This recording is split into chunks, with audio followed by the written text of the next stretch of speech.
Malam teman-teman, aku dapat isarohnya tentang elemen air atau kehidupan, tapi juga mematikan karena kejadiannya seperti Nabi Nuh, bahwa air bisa mendatangkan kematian juga bagi manusia, seperti menenggelamkan daratan. Banyak daratan yang sudah masuk ke dasar samudra. Kenapa? Ya, karena zaman berganti.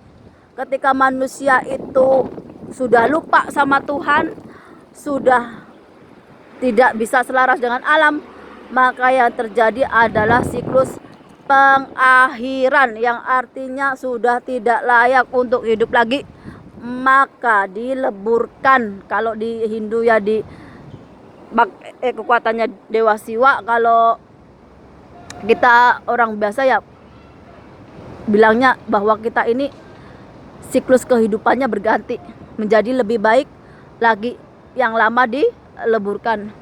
Dan udah berapa hari memang udah nggak nyaman banget, dan hawanya itu dingin.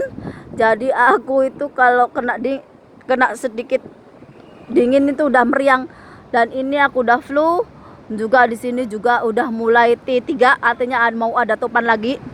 Kalau datang topannya di hari Minggu, berarti yang dinas itu udah Nabi Isa alaihissalam atau Isa binti Maryam, ataupun orang Kristen manggilnya Yesus, dan identik dengan cinta kasih atau kasih sayang.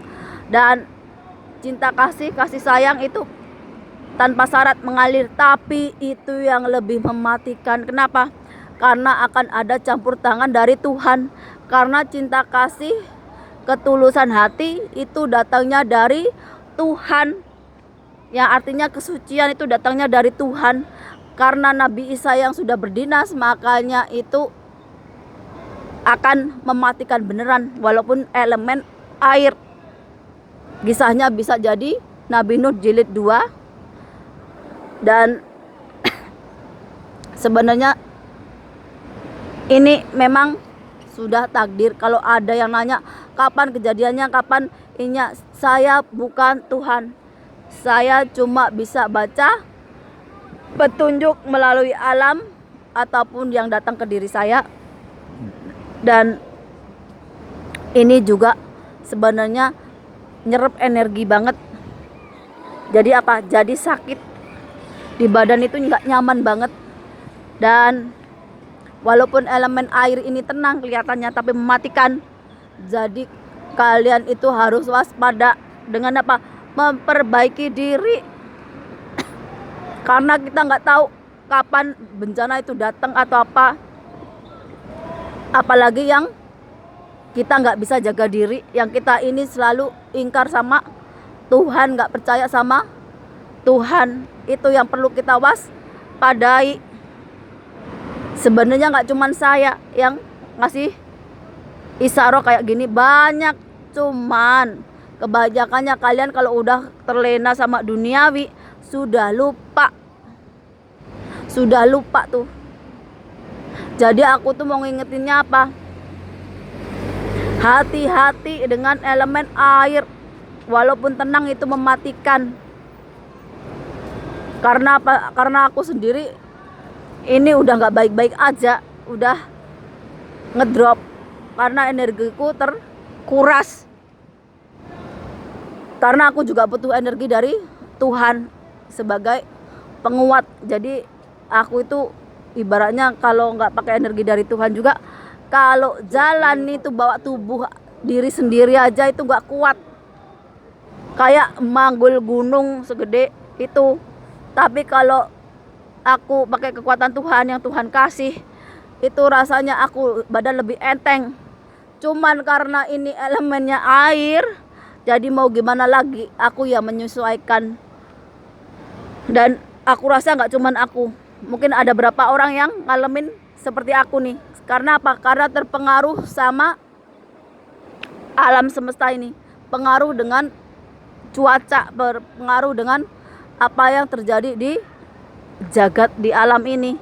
Dan aku gak bisa ngomong banyak lagi karena aku memang energinya udah terkuras banget. Dan aku coba bilang hati-hati, dan aku bukan Tuhan yang bisa tahu kapan mau kiamat, kapan bencana besar atau apa. Enggak. Saya sama seperti manusia biasa lainnya, cuman aku punya kelebihan yang kalau aku dapat ya aku bikinkan video buat edukasi, buat kita sama-sama belajar agar kita itu lebih mencapai ke titik kesadaran, agar kita kembali mengingat Tuhan bahwa kita ini manusia, kalau hidup itu kita harus bagaimana, seperti apa, kayak begitu. Jadi aku mau apa yang aku udah dapat dari Tuhan itu akan kembali lagi ke alam semesta ini, karena tugasku sebagai penyeimbang alam. Jadi setiap manusia itu punya tugas sendiri-sendiri, diberi kelebihan sendiri-sendiri, diberi kekuatan sendiri-sendiri sesuai dengan kemampuan kita. Kalau kita masih belum mampu untuk mencapai yang lebih tinggi atau lebih dulu lagi, pelan-pelan ikuti hidup ini seperti air mengalir, ikuti seperti takdirnya. Kalau kita menentang takdir atau menentang air itu, yang ada malah kita sendiri yang rusak, kita sendiri yang capek, kita sendiri yang menyengsarakan diri sendiri. Biarkan semua mengalir apa adanya sesuai dengan takdir Tuhan. Gak perlu ngoyo, namanya takdir itu gak bakalan ketuker. Karma itu juga gak bakalan salah orang. Yang penting kita ingat menabur kebaikan, menabur cinta kasih, agar kita diberi keselamatan. Tuhan hanya memberkati orang-orang baik, orang-orang penuh kasih sayang, penuh cinta kasih, berdharma.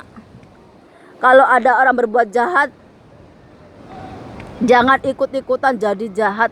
Kalau ada orang berbuat zalim, jangan dibalas dengan kezaliman. Dan ini juga akan jadi penentu mau jadi seperti apa Indonesia itu. Dan semua akan sesuai dengan rencana dan ketentuan Tuhan.